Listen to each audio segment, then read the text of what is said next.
Hello friends, welcome to SGS nursing academy. आज हम पढ़ेंगे ECT का न्यू पार्ट और इसमें पढ़ेंगे हम placement of electrodes. Placement of electrodes में क्या है, इलेक्ट्रोड्स को हम किस तरीके से प्लेस कर सकते हैं। पहला है यूनिलेटरल, दूसरा है बायलेटरल।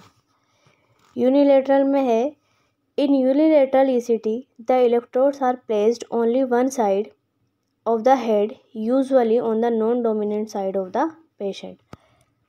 यूनिलेटरल ECT में क्या करते हैं, इलेक्ट्रोड्स को हम एक साइड प्लेस करते हैं और मेनली ज़्यादातर हम क्या करते हैं, नॉन डोमिनेंट साइड जो होती है पेशेंट की, वहाँ पर ही क्या करते हैं, हम इलेक्ट्रोड्स को प्लेस करते हैं। नॉन डोमिनेंट साइड मीन्स ज़्यादातर जो पर्सन होते हैं उनकी डोमिनेंट साइड होती है right side, non dominant side होती है ज़्यादातर पर्सन की लेफ़्ट साइड। तो ज़्यादातर जो हम यूनिलेटरल ECT में इलेक्ट्रोड प्लेस करते हैं वो लेफ़्ट साइड करते हैं। बाकी हम जो इलेक्ट्रोड्स हैं यूनिलेटरल ECT में वो राइट साइड भी प्लेस कर सकते हैं और लेफ़्ट साइड भी। ऐसे ही हमारा बायलेटरल ECT है। बायलेटरल ECT में क्या करते हैं, जो इलेक्ट्रोड्स हैं उनको हम प्लेस करते हैं बोथ साइड। ठीक, जो हेड है हमारा, हेड के हम बोथ साइड में क्या करेंगे, इलेक्ट्रोड्स को प्लेस करते हैं। आर्टिफिशियल ग्रैनुलर सीजर्स जो होते हैं उनको प्रोड्यूस करवाने के लिए। नेक्स्ट है हमारा इसमें इंडिकेशन। इंडिकेशन मीन्स ECT हम कब कब मरीज़ को देते हैं। पहला, अगर कोई मेजर डिप्रेशन वाला है, मेजर डिप्रेशन वाले पेशेंट को क्या करते हैं, हम ECT देते हैं। अगर सीवियर साइकोसिस वाला कंडीशन वाला पेशेंट है तब भी क्या करते हैं, हम उसको ECT प्रोवाइड करते हैं ताकि उसके जो मेंटली फंक्शन है, ठीक है, वो प्रॉपर हो सकें। सीजोफ्रेनिया वाले पेशेंट को भी हम क्या करते हैं, ECT प्रोवाइड करते हैं। अगर किसी को मेनिया है, हाइपर एक्टिविटी है, तो ऐसे पर्सन को भी क्या करते हैं, हम ECT प्रोवाइड करते हैं। सीवियर कैटाटोनिया वाले पेशेंट जो होते हैं उनको भी क्या करेंगे, हम ECT प्रोवाइड करेंगे। अगर किसी में ट्रीटमेंट का, अगर हम किसी का ट्रीटमेंट मेडिसिन के थ्रू कर रहे हैं और कोई रिस्पॉन्स नहीं आ रहा है सही सा, तो भी क्या करते हैं, हम पेशेंट को ECT देते हैं। अगर किसी पेशेंट के अंदर सुसाइडल टेंडेंसीज़ हैं तो ऐसे पेशेंट को भी क्या करते हैं, हम ECT देते हैं। नेक्स्ट है इसमें होमिसुसाइडल टेंडेंसीज़ वाले जो पेशेंट होते हैं उनको भी हम ECT देते हैं।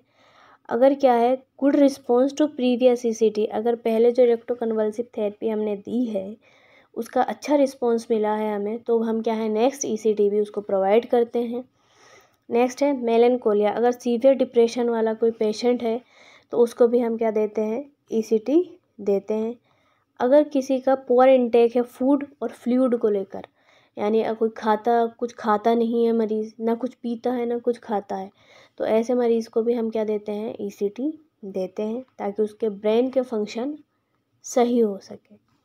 नेक्स्ट है कॉन्ट्रा इंडिकेशन। ECT हम कब कब नहीं देंगे।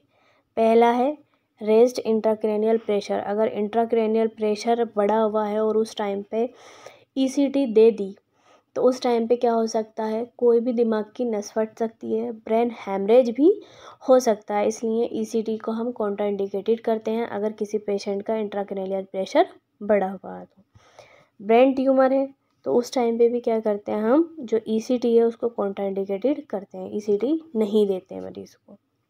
Next, cerebral aneurysm. अगर एन्यूरिज्म की फॉर्मेशन हो गई है ब्रेन के अंदर तो भी क्या करेंगे, हम ECT नहीं देंगे।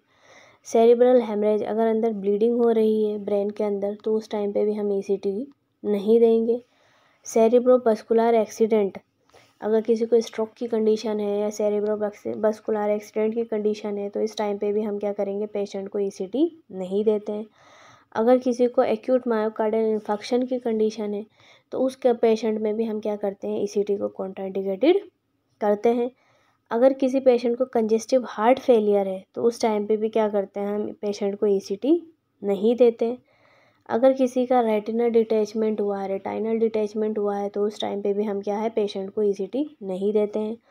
ऑस्टियोमलेशिया, अगर किसी पेशेंट को ऑस्टियोमलेशिया की कंडीशन है, उसकी बोन की सॉफ्टनिंग हो रही है तो ऐसे पेशेंट को भी हम ECT नहीं देते, क्योंकि अगर ऐसे पेशेंट को हमने ECT दी तो हो सकता है उसकी बोन फ्रैक्चर हो जाए।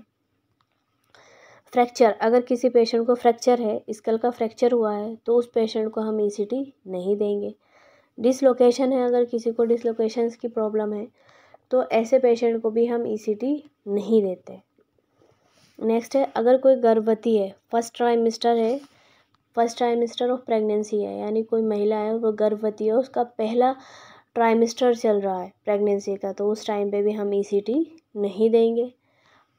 नेक्स्ट है, severe systemic diseases of lungs, kidney and heart.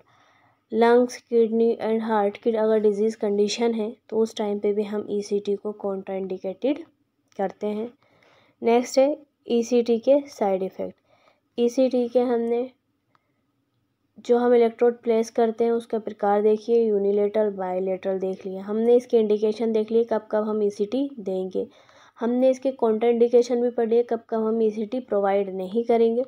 अब ईसीटी अगर हम प्रोवाइड करते हैं तो इसके जो फ़ायदे होते हैं, तो फ़ायदों के साथ साथ इसके कुछ नुकसान भी होते हैं, जटिलताएँ भी होती हैं या साइड इफ़ेक्ट भी होते हैं। पहला है मेमोरी इम्पेयरमेंट। पेशेंट की क्या है, मेमोरी इम्पेयरमेंट हो जाएगी। पेशेंट कंफ्यूज हो सकता है, पेशेंट बेचैन हो सकता है, पेशेंट को एंजाइटी हो सकती है, घबरा सकता है, पेशेंट को बेचैनी हो सकती है, पेशेंट को ड्राउजीनेस हो सकता है, पुअर कंसंट्रेशन हो सकती है, उसकी कंसंट्रेट नहीं कर पाएगा सही से, टंग को बाइट कर सकता है, पेशेंट अपनी टंग को काट सकता है, नोज़िया और वोमिटिंग की कंडीशन हो सकती है पेशेंट में, ड्राइनेस ऑफ माउथ हो सकता है, ये हेल्थ नहीं है माउथ है, पैल्पिटेशन, पेशेंट को एंजाइटी हो सकती है, उसकी पल्स रेट बढ़ सकती है, उसको घबराहट हो सकती है, बॉडी एक, पेशेंट को अपने शरीर में दर्द महसूस हो सकता है। नेक्स्ट हेडिंग है इसमें numbers and frequencies of electroconvulsive therapy, यानी इलेक्ट्रोकन्वल्सिव थेरेपी हम कब पेशेंट को देते हैं और कितने टाइम तक, यानी कितनी हम फ्रीक्वेंसी में, कितने नंबर में हम उसको ईसीटी दे सकते हैं। इसमें पहला है, electroconvulsive therapy is usually given 3 times in a week. हफ्ते में 3 टाइम क्या करते हैं हम ईसीटी दे सकते हैं। नेक्स्ट है, पेशेंट में require as few 6 to 10 numbers of ECT और इज़ मैनी एज 12 to 15 और इंडिकेटेड। लेकिन कभी कभी क्या है, अगर पेशेंट को हफ्ते में 3 टाइम से ज़्यादा ईसीटी की ज़रूरत है, यानी 6 से 10 नंबर में भी 6 से 10 बार भी हम ईसीटी दे सकते हैं मरीज़ को, 12 से 15 बार भी ईसीटी दे सकते हैं, अगर साइकेट्रिस्ट ने इंडिकेटेड किए हैं, साइकेट्रिस्ट ने बोला है कि पेशेंट को आप इतनी ईसीटी दे सकते हो, तब हम क्या कर सकते हैं, पेशेंट को इस नंबरिंग में ईसीटी दे सकते हैं, वरना हम पेशेंट को हफ्ते में 3 बार ईसीटी प्रोवाइड करते हैं। Thank you friends, next video में मिलेंगे ईसीटी के एक न्यू टॉपिक के साथ। Till then bye bye, thank you so much.